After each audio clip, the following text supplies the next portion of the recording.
Broadcasting from the business capital of the world, this is the Podcast Business News Network.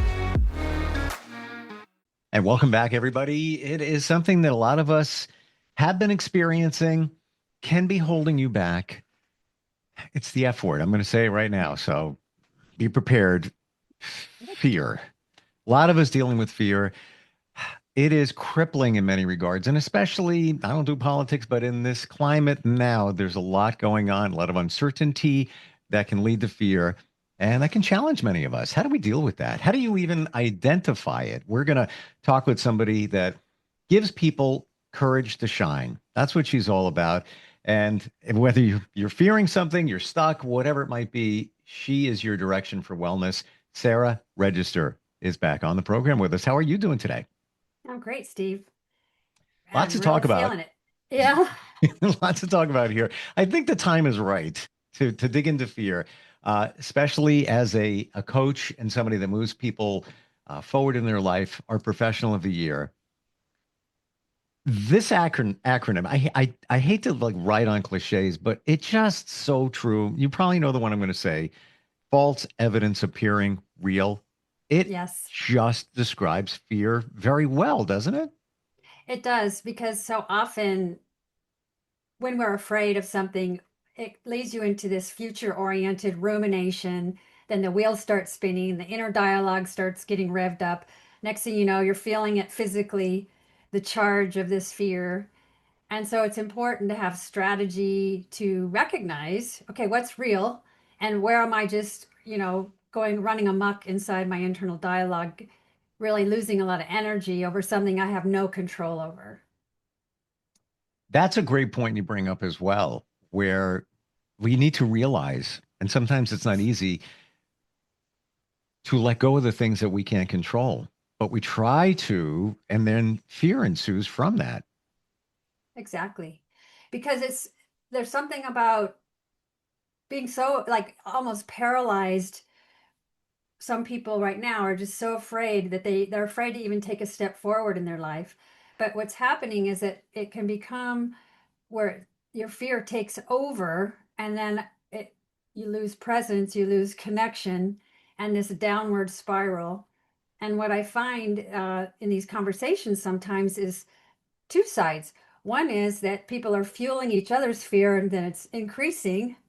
But on the other side of it, from a stress resilience standpoint, that tend and befriend that we've talked about, that is a way to meet adversity, is when you come together, share together, and talk about it to support each other, actually releases the oxytocin hormone that creates more courage, dampens fear, and helps us be more bonded, connected, and social. So there's two sides to that coin, I think.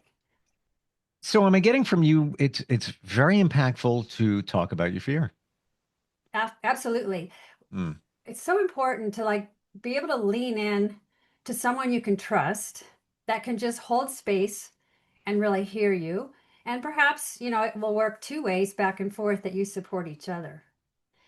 And what's tricky is if you don't relate to someone's fear, then it's just important to be that listener, supporter, challenger that might actually be that neutral perception that can help someone kind of rein in, okay, what's real, or what can you do about it? What's in your control? And so there's a dance, I think, about how much not trying to fix people and tell them what to do, but how to hold space for someone that's really feeling a lot of fear. Do you subscribe to this? And I've heard this many times, and they'll do studies, they'll do research, they'll do polls on this, that roughly 90%, 91%, it's always right around that 90% number of the things that we worry about, i.e., fear, never happen, never materialize. We are literally wasting time and energy on something that doesn't even exist. It's true because it pulls us out of that what's real in front of me, what can I really focus on. If you remember that attention equals power, Mm. where our attention goes is what grows. And so there's something about the discernment of assessing the fear that one is feeling and then making the discernment of, well, what am I going to do to support myself? What do I need to get off this cliff of anxiety? that I can actually take steps with and make a difference. And so I think there's an opportunity for people to be more solution oriented in their immediate life and their immediate circle, where we have less control about the bigger picture out in the world. But I think it starts with us individually in how we're living our life in our day to day and not being paralyzed by fear. But how am I going to prioritize what helps me feel more resilient, like taking a walk or doing my hobby or having a mindful practice? It's like the strategy to support ourselves will help us rein in that fear that might be false or blowing out of proportion, and be able to actually see from a reality place, okay, what can I do for myself? Or what's real here that I need to take action with? Is fear the same thing as anxiety? I would say anxiety is more like a symptom of fear. But anxiety is typically we're future oriented, worried about the same thing that you said, false expectations appearing real. I think they're definitely connected. But and I am not a healthcare professional in terms of mental health, but just from what I know, that anxiety is often going in tandem with fear and things in the future that haven't happened yet, or that might happen, or that you worry are going to happen. So that's more the nature of the anxiety, and Mm, finding a way to support ourselves through that. it when you think about living in the moment, everything we're talking about here is all the more reason why we need to really focus on living in the moment. There's no fear. And it's not a cop out. It's just a statement. Live right now, this second, right here. Mhm, Where's the fear? mhm. That you Well, can't. yeah, well, it's about being solution oriented in terms of if my mind is revving up about things I have no control over, that's not being part of the solution. But what can I do? So it might even be the small steps I can take to impact my environment, my workspace, my family. And there's also a piece here that came up in a conversation this weekend about someone who just loves sewing, and that for 4 hours straight doing her hobby of sewing put her in the zone of just this quiet mind Mm, that focused on the task of sewing. And so the outside world was not like interfering with her thoughts. It was like a little escape, a little vacation of being in the present moment, focused on something totally pleasurable. And how we can feed our energy, feed our creativity when we still prioritize those kinds of things that are important as part of our resilience practice. mm. Oh, let's say you're at the moment where you have some fear. Yeah, it could be, let's say you work in sales and you think there's a problem with one or two big accounts. And now you're wondering, like, what if they cancel? What if this? What if that? In a situation where fear is starting to work its way in, what do you do? What are your suggestions? Well, I think it's important to recognize that that kind of fear is because you want to do well, that you want to be successful. Yes. And so that kind of fear can easily be managed when you have a practice of centering, breathing into your center, having the focus on the outcome you desire in terms of success. And I think what's coming up when we're having this conversation is recognizing the different kinds of fear.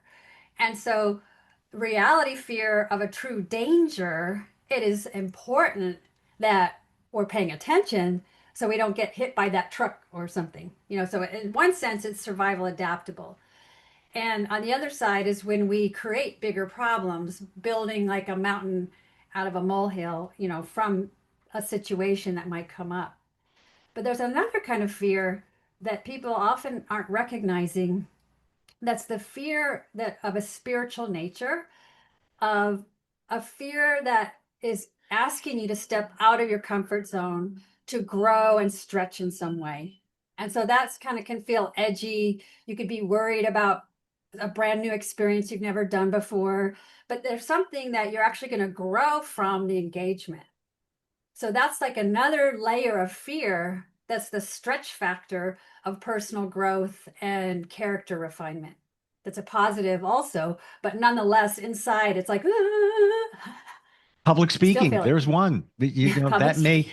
That may enhance your job, bring up your professionalism, make you more of an expert at your niche or field if you deliver something in front of a group of people. But on the back end, you're like, how am I going to do that? I don't know if I can. And you have fear. And at that point, probably the best thing is centering, breathing into your center. Yes, because if you're, I know that fear as a public speaker. I actually love public speaking, but it wasn't always like that. Sure. And I was just practically shaking out of my skin. And what happens when we're so impacted by that performance fear, it's more like wanting to do well and wanting to come off as competent. That's a real fear for success-driven people. And Mm. in that case, if I lose presence, lose connection, go in my mind about what's going to happen, then I actually will make a mistake. I will lose my space. I will like stutter or something. And so that's where it's important, again, to have those strategies of deep breathing, centering, and different tools and resources that we all can pick up to support how we can stay calm, centered, and present. And I would say that's pretty global in the bigger world now when Mm. there's so much change happening, so much outside of our control, a lot of factors of unknown. That's real, but yet it's not quite in form yet. It's it's out there in front of us, but there's still a lot of unknown. So that's really where it's important that we each find our own kind of centering way, our way to kind of unplug, as we talked last time about, you know, turning off the social media or, having less screen time. Some of Yep. these things are important strategy just to kind of give yourself a break from the input that's out there constantly barraging us. What if it's things like flying? You have a fear of flying or fear of something like that. Would you say that that fear comes from something else? And now that I'm asking this question, I wonder if it's everything. Your fear comes from something else, but you need to connect where it's coming from. Yes, in terms of how I work with it, I would call it a closed symbol, meaning oftentimes there's something in your past that gave you a bad experience, and now you've encoded this pain tape that says something scary or bad or horrible, and then you avoid it. And so that's one thing to be able to sense, like, how can I go back and, create a new story that I can actually fly and not be in the freak out mode the entire flight. And I would say for some circumstances, there could potentially even be, if you want to get a little woo about it, like past life. If you were burned at the stake, and now you're afraid of fire, Hmm. that there is something. So that's interesting because a lot of times for those kinds of fears, for example, hypnosis sometimes is helpful to help people get to a deeper layer of consciousness where they can kind of unpack, Sure. what's behind that fear. Even the fear of flying, I think it might be reasonable to think that somebody, maybe when they were a kid and they're on a roller coaster, and that feeling of the belly flop where, it's just like, whoa, wait a minute. You might feel that on a plane, Yeah. during turbulence or whatever it might be. And there's a connection to your childhood, but you're not really sure. You don't know that. You haven't made No. that connection. Right. And that's where I think it's important to have a strategy. Once you Mhm. recognize you have a really impacting physical fear of something, what can you do to get yourself off the edge of the cliff? Could be prayer, could be breathing, could be having a plan of where your mind will go so that you can stay focused and calm. And some Hmm. people might even go with tranquilizers or alcohol. But I don't think you'd feel so great on the other end of your flight if you try that way. The mindset. So I'm going to share very briefly here uh, my journey with something and how I overcame it. And that was a fear of blood tests. I would have a blood test coming up. You have routine labs, and take a yearly physical, whatever. You make the appointment for the lab. The day before would come, I'd be like, let me just change that and go another week. Yeah, not a rush. And then another week would come along and like, I'm busy. Yeah, let me just change that for another week. I just had a fear. What's the fear? I don't know. Fear of, am I going to pass out? How am I going to react to it? Blah, blah, blah, blah, blah. And I started changing my mindset. This is in the past year, by the way. Okay. I changed it around to say to myself, I'm going to get information. Maybe it's good, maybe it's not so good, but either way, I can take action for me, for my health. This is a good thing. So I started changing it around. And then I would just engage in a conversation with the phlebotomist, just talking to him, just get my mind off of it for the 30 seconds that it takes, if that. And it worked. And worked so much, in fact, that had some health stuff going on, all good now, but they were doing testing. In the past like 3 months, I must have had 12 needles, for, biopsy, blah, blah, blah, blah, blah, blah, blah, blood drawn back again. No issues whatsoever. The mindset. It's amazing if you can take it and just look at it in a different, call it a camera angle. Now I almost laugh at it. Like I look back and like, sometimes I laugh if they're going to draw blood. Like, what are you laughing at? I don't know. I'm chuckling. It's all good. It's all good. Changing your mindset makes a huge difference. Yes, and I would say another approach, in addition to changing your mindset, is taking baby steps to engage with it. Hmm. Depending on what you're afraid of, what that fear is, if you can just start engaging on a lower level, smaller level, simpler level, and taking those little baby steps, it can really help you to start engaging with it, not as a big fear factor, but as something you're getting acquainted with, that you're making the unknown knowable by kind of putting your big toe in the water. And that can be a process of opening something that normally you've always said, no, I'm not going near that. It's too scary. And if, like, for example, I would say similar to yours, when I was so like public speaking was my way to promote my coaching. Mhm. Still is. Love speaking now. But in the beginning, what my strategy was kind of similar to yours is that I would get there early and kind of chat with and make friends with the Mm. people in the audience. So then they weren't scary because I'd already had a conversation with them. And so it took that, Yep. cold, here I am, let me give my pitch kind of thing into a let's share now, time to get started. And so both of these examples are that tend and befriend, leaning in, having that conversation, getting support, taking the Mm. fear factor out. So there's something on the physiologic level that's actually supporting more courage and less fear by that sharing, that leaning in, that getting support versus suffering on your own, that like having that internal freak out and you don't want anyone to know, like you're going to try Yep. to hide it. Yeah. Yeah. I think you found the secret to public speaking right there. Getting to know the audience before you go in, whether Mhm. it's 10, 20, 50, whatever, you always have a friend there. And even if you needed a fallback, I know we're digressing here, but just to your point of how it all works, if you need a fallback, you're in the middle of talking, maybe you lose your place. And, it could be like, yeah, Jim, I was just talking to Jim. We didn't even know what we were talking about a second ago, but you have a connection to the audience. So, yes, leaning into it. And it's almost as if being prepared for it. I guess I was prepared for the blood test by thinking about it, but then talking with a phlebotomist and just engaging in a different way as you Mhm. would do for the public speaking. Yes. And I Hmm. would say that there's a whole nother part we just barely dipped into is sometimes memories from our past, particularly our childhood, Hmm. could be at the root of some of our fears now. And so when you're ready, the memory will be there and you'll recognize, oh, yeah, that's what that's about. Well, I'm not the 4-year-old anymore. I can kind of look at this now and kind of reframe what happened before in my past and not have to carry this to where I am now in my life. So that could be something like fear of dogs or fear of closed places. Maybe you got locked in a closet or something. Yeah. Kids it get into all kinds of things between being punished or their siblings. Yeah, kids learn from their experiences. And so then if you code an experience as painful or scary, until you re-encode that in a different kind of memory, you're going to just keep carrying that memory along and bringing it forward. And then you're going to see it show up in other arenas that might awaken a similar flavor. Do you feel that most of these fears are coming from childhood situations?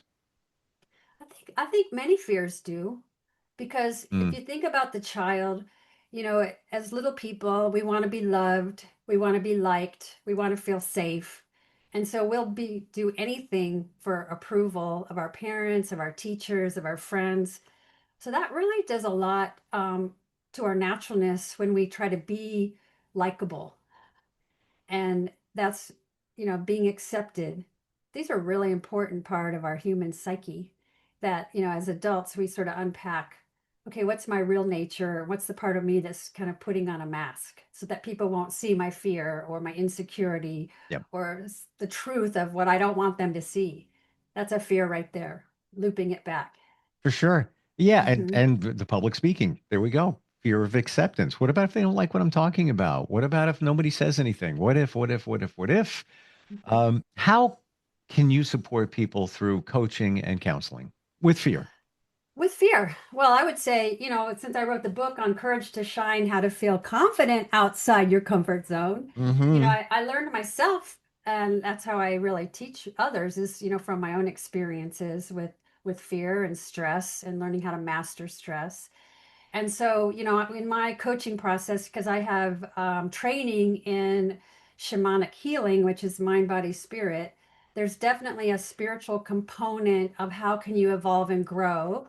How can you refine who you are into being more of your authentic nature, through the coaching process, but also through the action steps that people are invited to take between coaching sessions. So coaching is you can get a lot from a one session, but the bigger transformation is when the sessions build on each other over a couple of months. I'd say 3 months, you can like completely turn your life around Wow. very So quickly and very efficiently. it really is cumulative Hmm. when it So comes to you those build on sessions. it. Yeah. Wow. Um, I don't think a lot of people know that that's how the process works. And it's important to recognize that there's something happening between sessions, and it ties into self-responsibility that when someone's really ready to make change in their life, to transform an area of their life that isn't working for them, there's a they need the tools, sometimes some teachings of some new wisdom to know how to go forward and do it differently. But it still boils down, the coach is never going to tell you what to do. It's a partnership, almost as if the client is driving the bus and the coach is holding the GPS, guiding where we're going to go to get to that target, that get to that destination. And I'm So sure yes, there's accountability. Let's say you're driving, but you're really not going that fast, or maybe you stopped off at a fast food place and that wasn't your intention. The coach can say, "Well, wait a minute, that's not on our GPS and not the best choice for you." I'm sure that accountability comes into play. it does. And it's still, it's how fast you want to go, Mhm. because we're wired to evolve and grow at our own natural pace. Some move fast, some don't. And so really as the coach to honor that person's, how fast they want to grow is an important part that you're staying together. Don't be afraid of change. There goes the fear right there. How do we connect with you, Sarah? Well, if it's important to know how I spell my name, Sara with no H, register is all E's, so they can find me on Instagram at sarah.register. And certainly my book is available on Amazon, Apple Books, and Audible if you're an audio reader. And then my website is directionsforwellness.com. And certainly they're welcome to email me at sarah@directionsforwellness.com. I'm easy to connect with.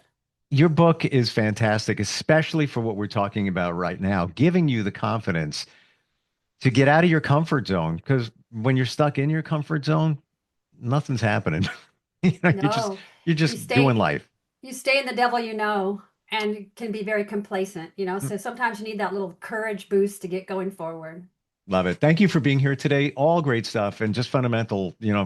Everybody's got fear. Let's control it. Let's work on it. And looking forward next time we get together. All right, thank you. Thank you. We'll be right back.